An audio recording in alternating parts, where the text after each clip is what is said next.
आदाब, सत श्री अकाल, राम राम, खमागणी दोस्तों। मैं रजनी स्वागत करती हूँ आपका हमारे चैनल द सक्सेस में। तो दोस्तों, हम बात कर रहे थे ज्योग्राफी शॉर्ट नोट्स की। जो भी बच्चे स्कूल लेक्चरर की तैयारी कर रहे हैं, सब्जेक्ट जिनके ज्योग्राफी है या फिर जो सेकंड ग्रेड की तैयारी कर रहे हैं, और उसमें भी जो ज्योग्राफी है सिलेबस के अकॉर्डिंग वो अपना यूज़ इसका कर सकते हैं। और जो कॉलेज लेक्चरर की तैयारी कर रहे हैं उनके लिए तो माशाअल्लाह बात ही क्या है, क्योंकि जो मेरे ये खुद के नोट्स हैं वो मतलब उसी टाइप के हैं। कॉलेज लेक्चरर और ज्योग्राफी नेट की तैयारी या फिर ज्योग्राफी सब्जेक्ट में स्कूल लेक्चरर की तैयारी, तीनों में आपके लिए हेल्पफुल होने वाले हैं।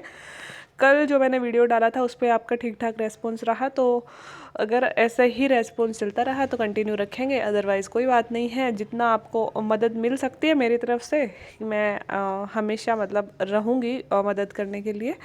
और हाँ, बिना मतलब के कमेंट नहीं कीजिएगा वीडियो के नीचे। ज़्यादातर बच्चों के, मैडम मैं भी ज्योग्राफी से, अभी जस्ट मैंने जैसे वीडियो बनाने से पहले फ़ोन हाथ में लिया तो एक कमेंट आया हुआ था, मैडम मैं भी ज्योग्राफी से हूँ, प्लीज़ कुछ बता दो।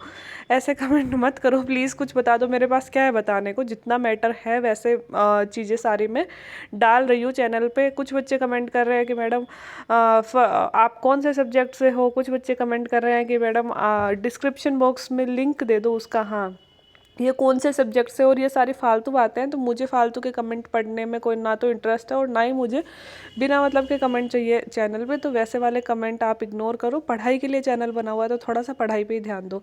हाँ, डिस्क्रिप्शन बॉक्स में लिंक दे दो, ये एक अच्छा सजेशन था। मैंने शायद उस चीज़ का लिंक नहीं डाला हुआ है कि स्कूल लेक्चरर फर्स्ट पेपर की तैयारी कैसे करें और ज्योग्राफी की तैयारी कैसे करें। आज के डिस्क्रिप्शन बॉक्स में ना मैं दोनों लिंक डाल दूंगी, ठीक है। तो आज के बाद में, क्योंकि बहुत सारे लोगों को उस वीडियो की नीड होती है, तो मैं डाल दूंगी दोनों डिस्क्रिप्शन बॉक्स में लिंक। वैसे मैंने चैनल पे अलग अलग प्लेलिस्ट बना रखी है, आप चाहो तो वहाँ से मदद ले सकते हो।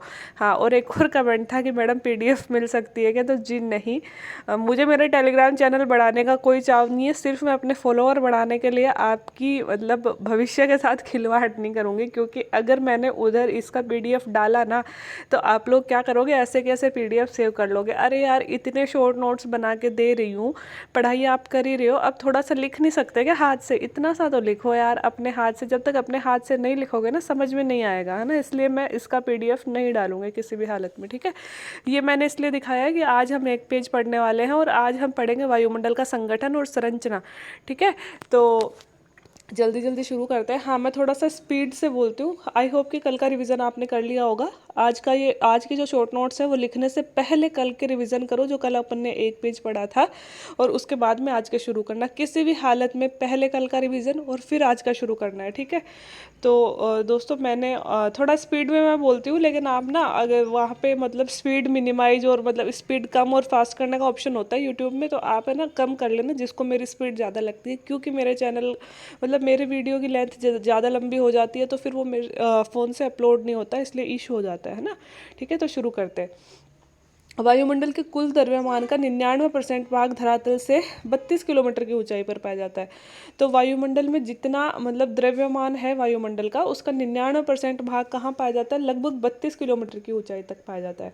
वायुमंडल देखो 3 तरह की चीज़ों से बना होता है, एक तो गैसें, एक धूल का कण और एक जलवाष्प। बस आज के चैप्टर में हम यही पढ़ेंगे। गैसें कितने तरह की पाई जाती हैं, एरोसोल्स मतलब धूल के कणों का क्या काम है, जलवाष्प का क्या काम है, यही तीनों चीज़ें पढ़ेंगे। और यकीन मानिए बहुत सारे क्वेश्चन इसमें पूछे जाते हैं। और एक और चीज़ बताऊं कि बहुत सारी किताबों में, मतलब लगभग किताबों में जलवायु विज्ञान की खरीदोगे ना, ये चैप्टर होता ही नहीं है, है ना। ये चैप्टर कहीं नहीं होता है। बस जितने चैप्टर होते हैं ना उनमें से ही ये बातें होती है। ये अलग से चैप्टर बनाया हुआ है, तो आपको बहुत हेल्पफुल होने वाला है। देखो, गैसें 2 प्रकार की होती है, स्थिर गैसें और अस्थिर गैसें। स्थिर गैसें जिनका योगदान वायुमंडल में निश्चित है, जैसे कि नाइट्रोजन हम सबको पता है 78.08% पाई जाती है वायुमंडल में, ऑक्सीजन 20.94% और ऑर्गन 0.99% पाई जाती है, 93% 0.93% पाई जाती है, ठीक है।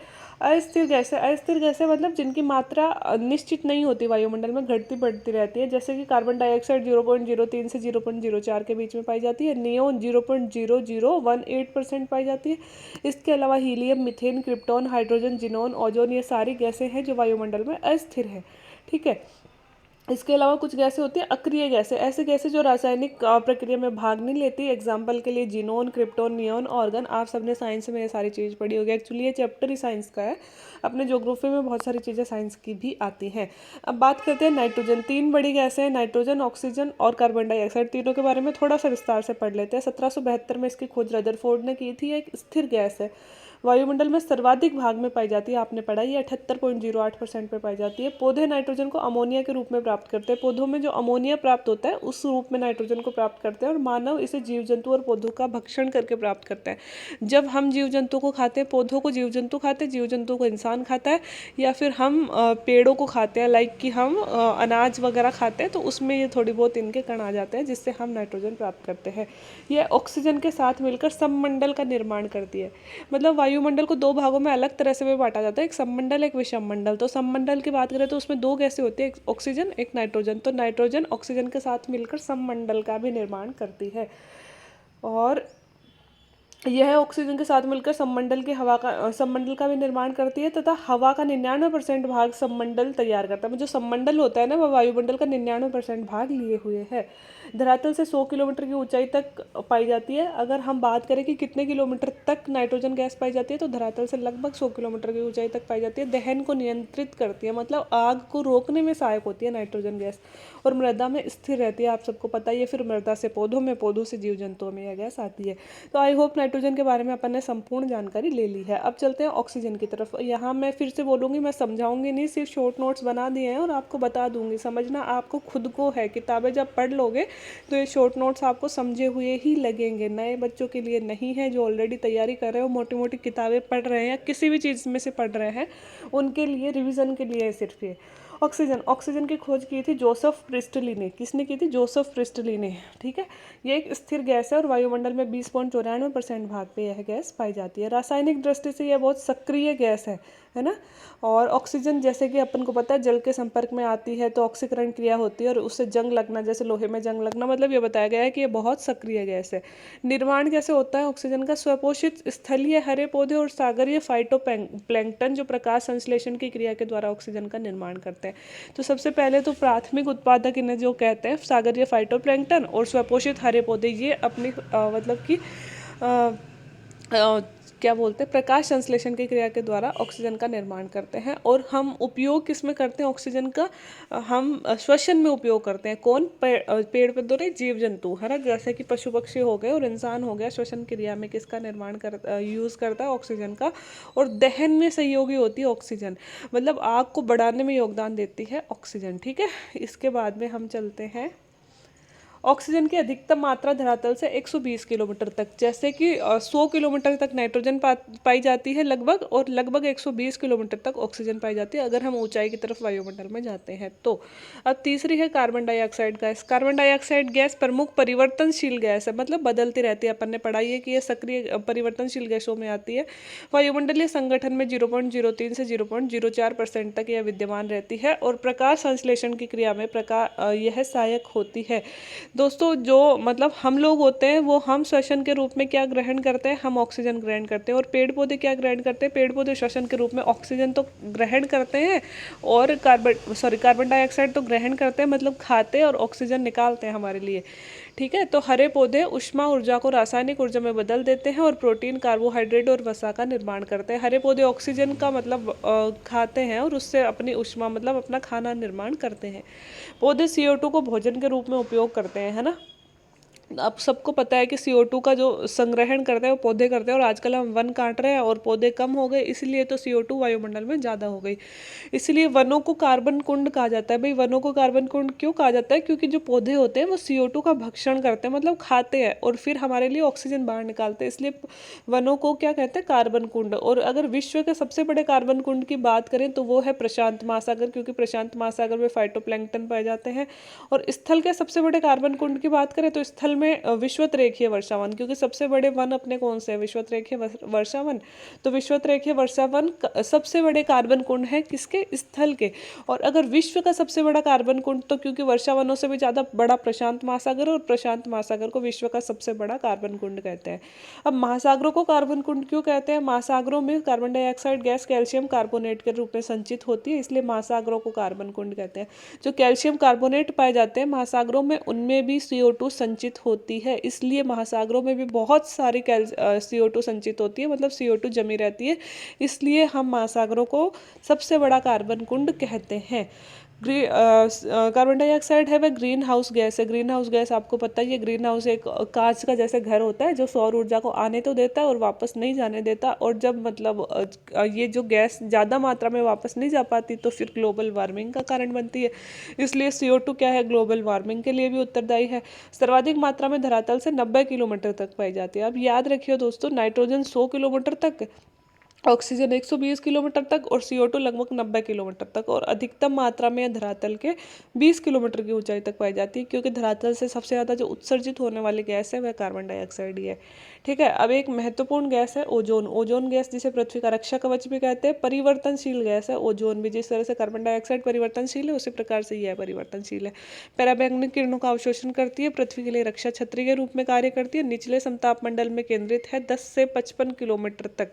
अगर हम नॉर्मल बात करें कि लगभग कहाँ से कहाँ तक पाई जाती है, तो 10 किलोमीटर से 55 किलोमीटर तक समताप मंडल में पाई जाती है। ठीक है, लेकिन अधिकांश मात्रा की बात करें तो वो कहाँ पाई जाती है, मोस्टली 15 से 35 किलोमीटर के बीच में पाई जाती है, और अत्यधिक मात्रा की बात करें तो 20 से 25 किलोमीटर तक पाई जाती है। तीनों लेवल मैंने बता दिए कि अगर टोटल बात करें तो 10 से 55 किलोमीटर के बीच रहती है, लेकिन ज़्यादातर मात्रा इसकी 15 से 35, और ज़्यादातर 15 से 35 ही देते हैं दोस्तों उत्तरों में, ऑप्शंस में। ठीक है, और लेकिन अत्यधिक संकेंद्रण पूछे तो 20 से 25 किलोमीटर तक पाई जाती है। नीले रंग की उत्तेजक गैस होती है जो ओजोन गैस होती है, समताप मंडल में तापीय व्युत्क्रमण की दिशा का निर्माण करती है। देखो नॉर्मल हम नीचे से ऊपर की तरफ जाते हैं, मतलब वायुमंडल में ऊंचाई की तरफ जाते हैं तो तापमान कम होता जाता है, लेकिन कई बार तापमान घटने की जगह बढ़ने लगता है, जिससे तापीय व्युत्क्रमण कहते हैं। और ओजोन गैस क्योंकि गर्म गैस होती है, मतलब गर्म होती है पैराबैंगनी किरणों का अवशोषण करके, इसलिए नीचे से जाने पर ऊंचाई की तरफ तापमान कम होना चाहिए, लेकिन इसकी वजह से बढ़ने लगता है, इसलिए तापीय व्युत्क्रमण की दिशा का यह निर्माण कर देती है। ओजोन गैस ध्रुवों पर अत्यधिक विरल होती है, जिससे ओजोन छिद्र का निर्माण, हम कहते हैं कि ओजोन छिद्र बन गया है, क्योंकि ध्रुवों पर बहुत कम हो गई है। ओजोन क्षरण हेतु उत्तरदायी गैस है CFC, मतलब क्लोरोफ्लोरोकार्बन है, और ओजोन गैस भी भूमंडलीय तापमान में वृद्धि में सहायक होती है। इसके अलावा है एरोसोल्स। एरोसोल्स वायुमंडल में निलंबित पदार्थ व तरल और बूंदों को सम्मिलित रूप से एरोसोल्स कहते हैं। एरोसोल होते क्या है, जो वायुमंडल में लटकते हुए पदार्थ है, जैसे कि कोई भी तरल पदार्थ, पानी की बूंदें, ये सब हो गई, इन्हें सम्मिलित रूप से क्या कहते हैं, एरोसोल कहते हैं। परिवर्तनशील तत्व है, ये भी बदलते रहते हैं, स्थान समय और ऊंचाई के अनुसार अलग अलग पाए जाते हैं अलग अलग जगह। सर्वाधिक सांद्रण इनका निचले वायुमंडल में होता है। ये जो निलंबित पदार्थ है निचले वायुमंडल में, मतलब 2 से 3 किलोमीटर के आसपास सबसे ज़्यादा पाया जाता है। इनका निर्माण का होता है शीतोष्ण और उपोष्ण कटिबंधीय क्षेत्रों में शुष्क हवा के कारण एरोसोल्स का निर्माण होता है। इनमें धूल के कण होती हैं, तरल बूंदें होती हैं, निलंबित पदार्थ, नमक के कण आदि सब शामिल होते हैं। नमक के कण और धूल के कण दोस्तों आर्द्रताग्राही नाभिकों का काम करते हैं, जो आगे चल के कोहरे, बादल आदि के निर्माण में सहायक होते हैं। एरोसोल जो होते हैं वर्णनात्मक प्रकीर्णन में सहायक होते हैं। वर्णनात्मक प्रकीर्णन क्या होता है, जिससे सूर्योदय और सूर्यास्त के समय आकाश का रंग लाल और नारंगी दिखाई देता है ना, मतलब प्रकीर्णन करते हैं बूंदों का, है ना, धूल के कणों का, बिखेर देते हैं उनको, और प्रकीर्णन के कारण आकाश का रंग नीला दिखाई देता है। देखो वर्णनात्मक प्रकीर्णन के कारण तो सूर्योदय और सूर्यास्त के कारण नारंगी रंग दिखाई देता है, और सिंपल जो प्रकीर्णन होता है उसके कारण आकाश का रंग नीला दिखाई देता है। अब लास्ट तत्व आ गया अपना जलवाष्प। यह वायुमंडल का अदृश्य तत्व है, दिखता नहीं है जलवाष्प। जल का गैसीय रूप क्या कहलाता है, मतलब जल का वाष्प में बदल जाना ही क्या होता है, जलवाष्प। 90% जो जलवाष्प है दोस्तों 5 किलोमीटर की ऊंचाई तक पाई जाती है, और ये बहुत बार पूछा गया ये प्रश्न। वायुमंडल में जलवाष्प वाष्पीकरण द्वारा लाई जाती है और संघनन के द्वारा छोड़ दी जाती है। जलवाष्प आती कैसे है, जब वाष्प बन जाता है पानी, पानी का वाष्प बन जाता है तो जलवाष्प वायुमंडल में पहुंच जाती है वाष्प बनकर, और जब संघनन होता है मतलब पानी बूंदों के रूप में बन जाता है तो वापस क्या होता है कि पृथ्वी पर आ जाती है। तो थोड़ा सा वाष्पीकरण क्या होता है, जल का गैस में बदलना वाष्पीकरण कहलाता है। वाष्पीकरण में ऊष्मा ऊर्जा कार्य ऊर्जा में बदल जाती है। ऊष्मा जो होती है वो कार्य ऊर्जा में रूपांतरित हो जाती है, और जिस सतह पर वाष्पीकरण होता है वह सतह हमेशा ठंडी हो जाती है। जैसे कि आप देखते हो कि अपन गर्म करते हैं पानी और उसको टोपिए को ढक देते हैं तो उसमें वाष्पीकरण होता है ना, पानी वाष्प बन के उठने लगता है। तो जब हम ऊपर की प्लेट हटाते हैं तो उस पर बूंदें जमी हुई होती हैं, है ना, और हम प्लेट के नीचे की तरफ हाथ लगाएंगे तो वो सतह कैसी होगी, हमेशा ठंडी होगी। तो ये वाष्पीकरण की विशेषताएं हैं। ये कोटेशन बहुत बार एग्जाम में दिए जाते हैं और पूछे जाते हैं कि कौन सा सही है कौन सा गलत है। संघनन, संघनन क्या होता है, गैस का जल में बदलना। ठीक है, जब गैस जल में वापस बदल जाती है तो संघनन कहते हैं। संघनन में कार्य ऊर्जा ऊष्मा ऊर्जा में बदल जाती है और जिस सतह पर संघनन होता है वह सतह हमेशा गर्म हो जाती है। जब भी बूंदों का निर्माण होगा ना, गर्मी से ही होगा, तो संघनन में हमेशा परत क्या हो जाती है, गर्म हो जाती है। जलवाष्प की जो मात्रा है दोस्तों, यह है कोटेशन भी बहुत बार पूछा गया जलवाष्प के बारे में। जलवाष्प की मात्रा भूमध्य रेखा पर सबसे ज़्यादा और ध्रुवों की ओर जाने पर कम होती जाती है। याद रखना, भूमध्य रेखा पर सबसे ज़्यादा जलवाष्प पाई जाती है। जलवाष्प भूमध्य रेखा मतलब 0 डिग्री पर 5%, 50% के आसपास जाएंगे तो 0.2%, और ध्रुवों पर जाएंगे तो 90, ध्रुवों पर जाएंगे मतलब 90 डिग्री के आसपास जाएंगे तो 0.02%। उष्णकटिबंधीय गर्म और आर्द्र क्षेत्रों में हवा का आयतन के 4% जलवाष्प पाई जाती है, जबकि ठंडी रेगिस्तानी क्षेत्रों में हवा के आयतन के 1% से भी कम। मतलब जितना गर्म क्षेत्र होगा ना, उष्णकटिबंधीय गर्म और आर्द्र क्षेत्र, उनमें तो ज़्यादा जलवाष्प, जैसे कि इनमें 4% पाई जाती है लगभग। और ठंडे रेगिस्तानी क्षेत्रों में कैसा, कम जलवाष्प पाई जाएगी। ठंडे क्षेत्रों में और रेगिस्तानी क्षेत्रों में 1% से भी कम पाई जाती है। और जलवाष्प खुद प्राथमिक ग्रीन हाउस गैस है। बहुत लोग कंफ्यूज हो जाते हैं कि जलवाष्प थोड़ी ना ग्रीन हाउस होता होगा, है ना। जलवाष्प भी ग्रीन हाउस गैस है, मतलब ग्लोबल वार्मिंग में हेल्प करती है जलवाष्प भी। जलवाष्प का सर्वाधिक सांद्रण निचले वायुमंडल में होता है और आपको पता ही है, निचले वायुमंडल में सबसे ज़्यादा जलवाष्प रहती है, ऊपर की तरफ जाते हैं तो कम होती जाती है। उच्च पर्वतीय क्षेत्रों को पृथ्वी की विकिरण खिड़की कहा जाता है। कई बार पूछ लिया गया है दोस्तों कि पृथ्वी की विकिरण खिड़की किसे कहा गया है, उच्च पर्वतीय क्षेत्रों को कहा गया है। और क्यों कहा गया है, क्योंकि ऊंचाई के साथ प्रवेशी और बहिर्गामी विकिरण भी बढ़ता है। जितनी ज़्यादा पर्वत ऊंचे होंगे उतनी ज़्यादा सूर्य की रोशनी आएगी और उतनी ज़्यादा वापस भी चली जाएगी वहाँ पे, है ना, विकिरण भी ज़्यादा होगा, इसलिए इन्हें पृथ्वी की विकिरण खिड़की कहते हैं। जलवाष्प से ही संघनन संभव है तथा जलवाष्प ही निचले वायुमंडल को गर्म करती है। जलवाष्प से देखो संघनन होता है और संघनन से बारिश आती है। जलवाष्प भी निचले वायुमंडल को गर्म करने में सहायता करती है। और जलवाष्प की निहायत कमी से उष्णकटिबंधीय मरुस्थलों में उच्च दैनिक तापांतर पाए जाते हैं। मतलब जहाँ जलवाष्प कम होगी ना दोस्तों, वहाँ पे मतलब सूर्य की किरणें आएंगी भी आसानी से और जाएंगी भी आसानी से। जलवाष्प क्या होती है, ग्रीन हाउस गैस है, तो ग्रीन हाउस गैस है तो जाते टाइम किरणों को रोक लेती है तो गर्मी बढ़ा देती है, मतलब तापमान को सेम रखने का काम करती है। और जलवाष्प कम होगा तो तापमान मतलब बढ़ेगा भी जल्दी और घटेगा भी जल्दी। इसलिए हम रेगिस्तानी क्षेत्रों में देखते हैं, क्योंकि वहाँ जलवाष्प तो होती नहीं है, तो दिन बहुत ज़्यादा गर्म और रातें बहुत ज़्यादा ठंडी हो जाती हैं। ठीक है, तो ये थे दोस्तों आज का हमारा वायुमंडल का संगठन और संरचना। रोज मैं एक एक चैप्टर करवाने की कोशिश करूंगी। कल हम पढ़ेंगे वायुमंडल की संरचना में वो जो परतें वगैरह है वायुमंडल की, वो सारी चीज़ें। अब आज मैं इसका रिवीजन नहीं करवा रही हूँ, वीडियो ऑलरेडी 17 मिनट का बन चुका है तो बहुत लंबा हो जाएगा। आप एक बार फास्ट फॉरवर्ड करके वीडियो को दोबारा सुन लेना ताकि आपका रिवीजन हो जाए। रिवीजन करना बहुत ज़रूरी है और कल वाला ज़रूर पढ़ना आज का पढ़ने से पहले। और किताबें देख लेते हैं एक बार, आज के इसमें कोई किताबें आई नहीं, कल जो किताबें आई थी उनको रिवाइज कर लेते हैं।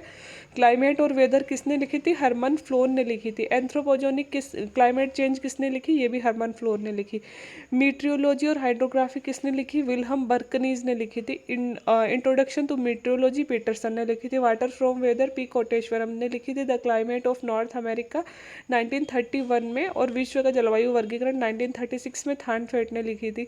N introduction to the climate 1954 में त्रिवार्था ने लिखी थी। बहुत इंपॉर्टेंट किताब है दोस्तों, an introduction to the climate 1954 में। द अर्थ प्रॉब्लम क्लाइमेट 1981 में त्रिवार्था ने लिखी थी। The climate of continents JH केंड्रियो ने लिखी थी। ठीक है, तो 10 किताबें कल आई थी, आज के नोट्स में कोई किताबें आई नहीं, तो आज के लिए इतना ही। बाकी वीडियो अच्छा लगा हो तो प्लीज़ लाइक करें, नीचे अपने अमूल्य कमेंट जरूर करें और अपना कोई सजेशन देना चाहें या फिर आपको कोई हेल्प की ज़रूरत है, सपोर्ट की ज़रूरत है, कोई चीज़ समझ में नहीं आ रही है तो आप वैसे कमेंट नीचे कर सकते हैं। वीडियो अच्छा लग रहा है तो आप अप्रिसिएशन वाले कमेंट भी कर सकते हैं। और अगर कुछ पूछना हो तो मेल ID दी हुई है, मतलब अगर जैसे लड़कियां हैं, अगर पर्सनल कोई सजेशन लेना हो तो मेल ID पे मैसेज कर सकते हैं। और बाकी वीडियो देखने के लिए थैंक यू सो मच।